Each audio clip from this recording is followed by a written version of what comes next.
el John Elder y los monstruos custodios de su tesoro. En enero de 1892, tras una tormenta que lo arrastró hacia los bajos de la costa de Cabo Carranza de la región del Maule, naufragó el barco vapor John Elder, tal como lo había hecho trágicamente antes el Cazador en 1856, muy cerca de allí. El nuevo desastre provocó una gran especulación sobre cuál era su carga, la que salpicó incluso al presidente Jorge Montt al decretar la suspensión de cualquier traspaso de lo que llevara como carga el siniestrado navío, pues se creía que estaba sumergido con valiosísimas barras de oro y posiblemente de plata. Sin embargo, una maldición hecha por sus dueños protegería este cargamento que era llevado desde Valparaíso a Liverpool, para que no caiga en manos ajenas. El barco encallado fue siendo destruido por acción natural y por pescadores que retiraban partes de su material para usarlo en sus herramientas. Hacia el cambio de siglo se instaló el faro de Carranza para terminar con estos accidentes. Empero, su supuesto no podía ser recuperado por los locales. Muchos buzos, pescadores y aventureros trataron de llegar a él, fracasando en todos los intentos por las más insólitas e inexplicables razones. La más frecuente es que, cada vez que se sumergía algún valiente hasta su lugar submarino, el mar cambiaba de súbito volviéndose agitado y hasta empeorando el clima, como si alguna misteriosa y malvada fuerza lo resguardara. Los pocos que se han atrevido a desafiar la marejada volvieron a la superficie casi asfixiados y contando historias aún más tétricas. Vieron monstruos impensables custodiando los restos del John Elder, como una criatura gigantesca parecida a un pulpo, de enormes tentáculos, ojos refulgentes y mandíbulas de pesadilla. Recién en los años 70, un intrigante grupo de buzos extranjeros realizó una operación de varios días, en la que los pescadores de la zona aseguran que se llevaron el famoso tesoro. Al desaparecer el oro y la plata, desaparecieron también los monstruos de otros planos y otros mundos. Cuando la marea está baja, pueden verse las crestas de las calderas del John Elder entre la marejada, 2 kilómetros al norte de Caleta Loanco. Nadie más fue arrastrado al fondo marino por las bestias Lovecraftianas que cuidan su secreto.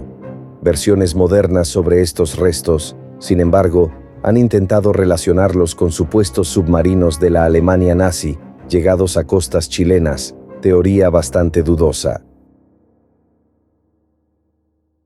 El Calache y la ira de Dios.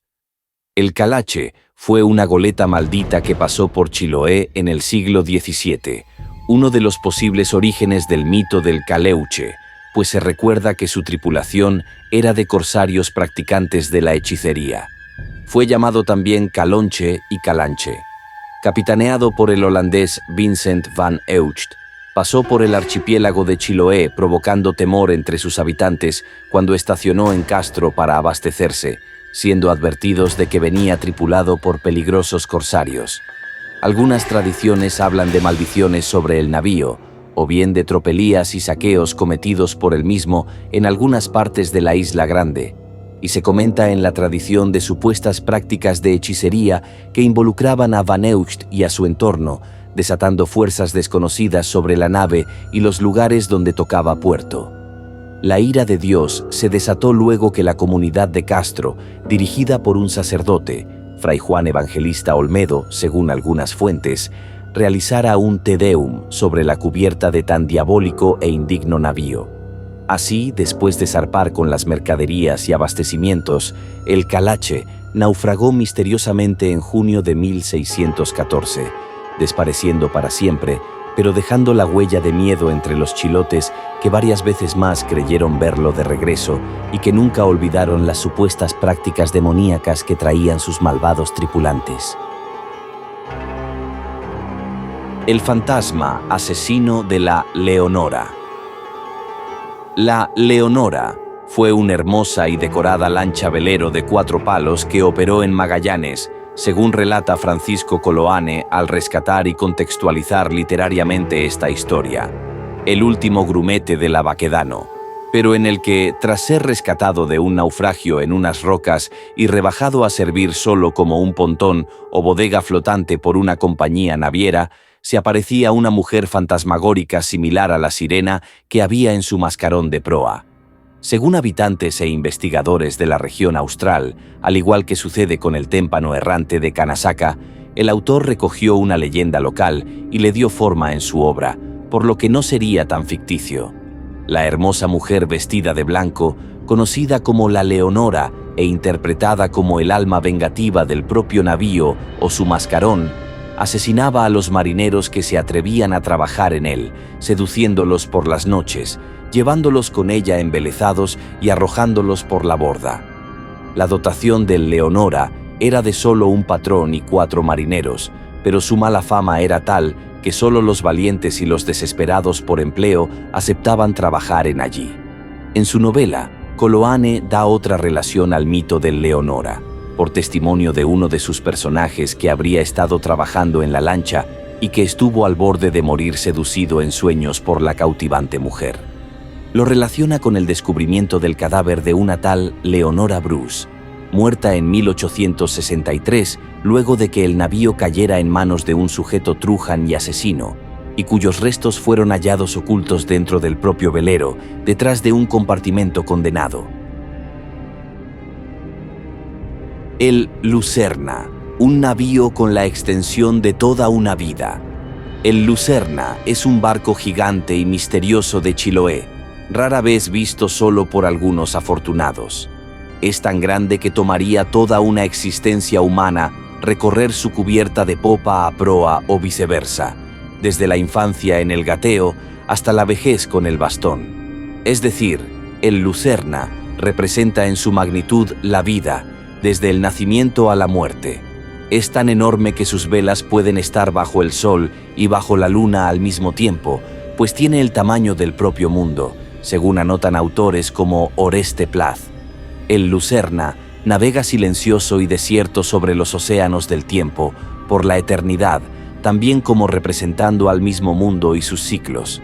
Otras versiones más modernas relacionan al Lucerna con un transporte para brujos o muertos vivientes, además de llevar a su paso el cambio de las fases lunares creciente, vida, y menguante, muerte. El Marlborough, el barco de los esqueletos. El Marlborough fue un barco velero mercante lleno de esqueletos humanos visto en Magallanes, historia basada en caso real reportado hacia 1891 o 1913 según las versiones, y que fue estudiado y difundido internacionalmente por el periodista e investigador Robert L. Ripley.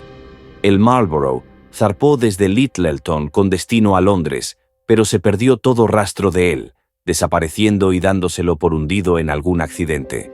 Sin embargo, el navío reapareció efímeramente después frente a Punta Arenas, a la deriva por el estrecho de Magallanes, ocasión en la que los tripulantes del velero inglés Johnston abordaron la misteriosa nave encontrando solo esqueletos en la rueda de mando, en el pañol, en el puente y en los dormitorios. Nada vivo quedaba en él.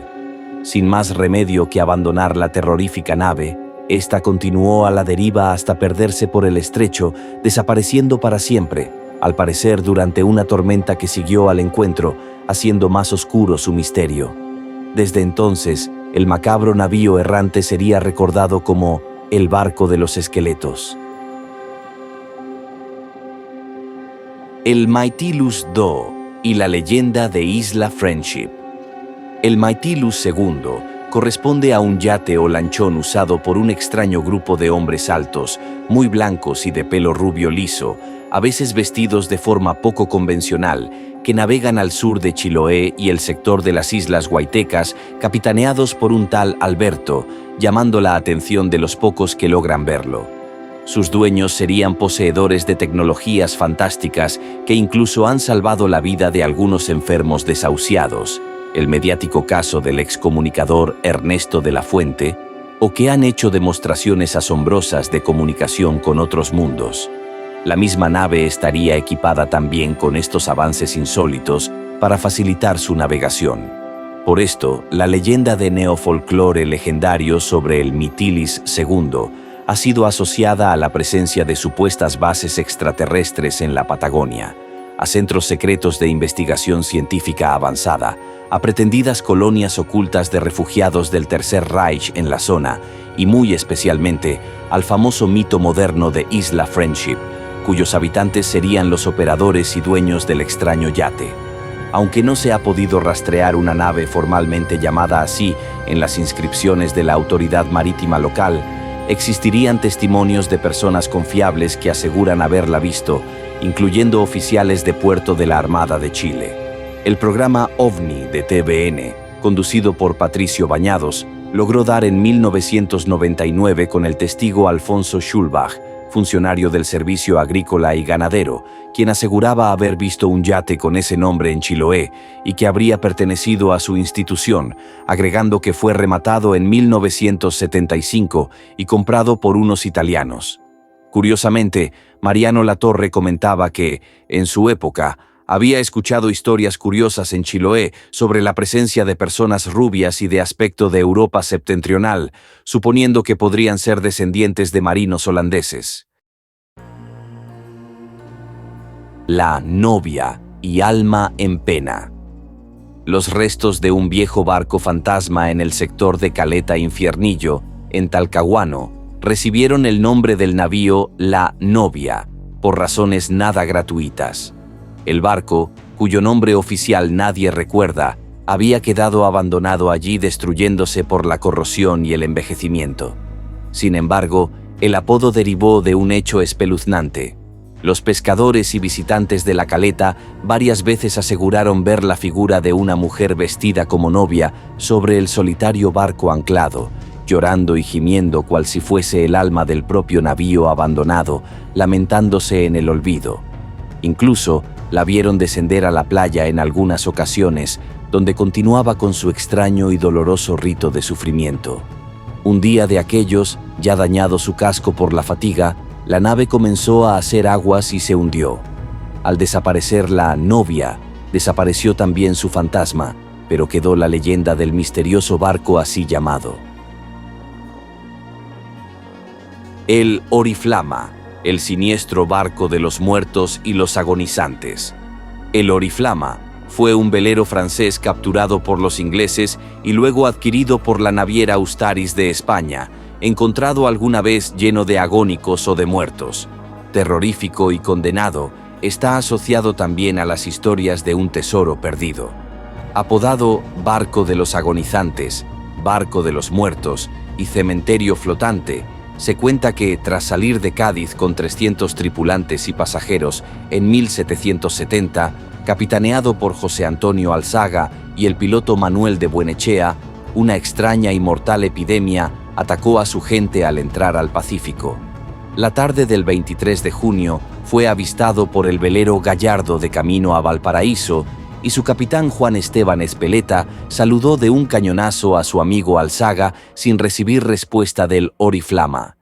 Intrigado, ordenó seguir al silencioso navío que, aunque iba con solo una vela izada, se perdió en la noche. Pudo encontrarlo solo al día siguiente, ya en las costas de Constitución, abordándolo con sus hombres en un bote. Lo que presenciaron en cubierta fue dantesco.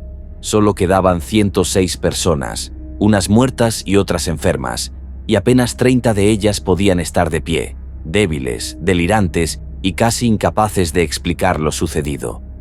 Uno de los marineros había trepado e intentado encender un faro del mástil el día anterior, pero cayó al agua agotado antes de lograrlo, según se enteraron. Una versión dice que Alzaga estaba entre ellos, pidiendo auxilio. Espeleta regresó al Gallardo y ordenó bajar 4 botes con 40 hombres para rescatar a los agónicos. Sin embargo, cuando estaban en esto empeoró el clima y debieron postergar la maniobra.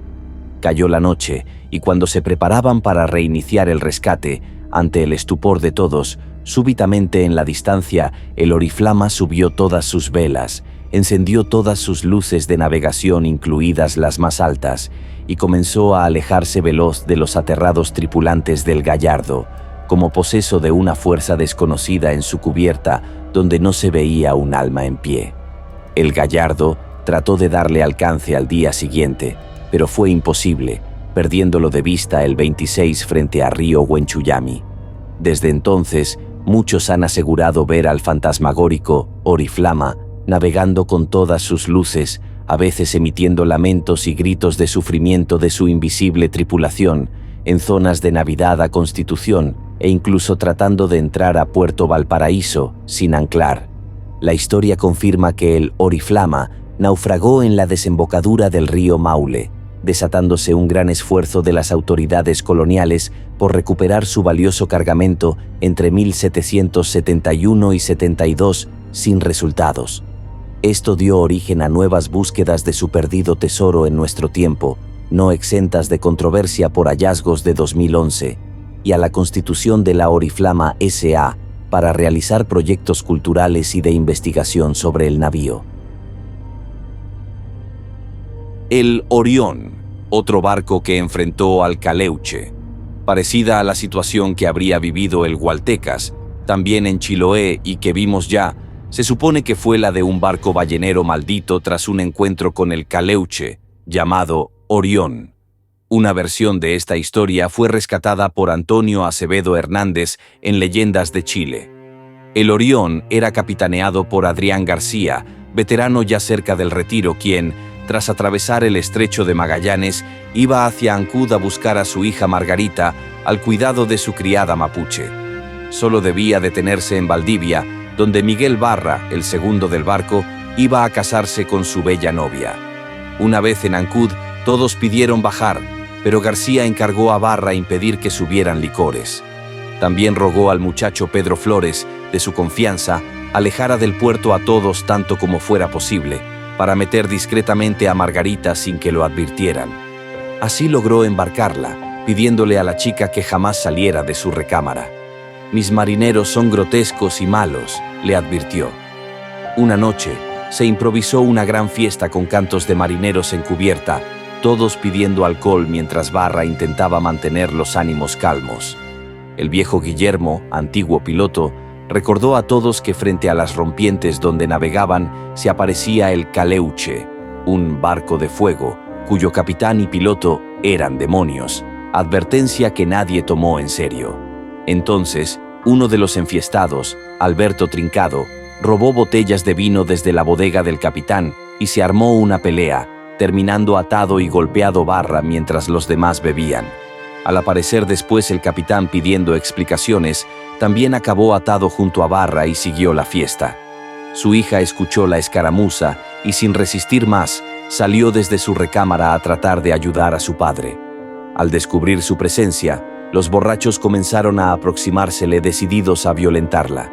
Estaban al borde de cometer su fechoría, cuando, ante el terror de todos, se les aparecería el luminoso Caleuche, precisamente en las rompientes y desatando una tormenta, obligando a los rufianes a tratar de navegar en sentido inverso y soltar a los dos cautivos para restablecer el orden. García aprovechó de buscar a tientas a su hija, entre la oscuridad, suponiendo que iban a naufragar atacados por la maldición del Caleuche. Tras una espeluznante noche acosados por la pesadilla de los mares chilotes, lograron zafarse de su sino de desgracia y todos los hombres pidieron perdón al cielo por su comportamiento. Leyendas chilotas antiguas hablaron mucho tiempo más, desde entonces, de un Orión que quedó condenado al infortunio, a atraer al Caleuche por un arranque de maldad de su propia tripulación.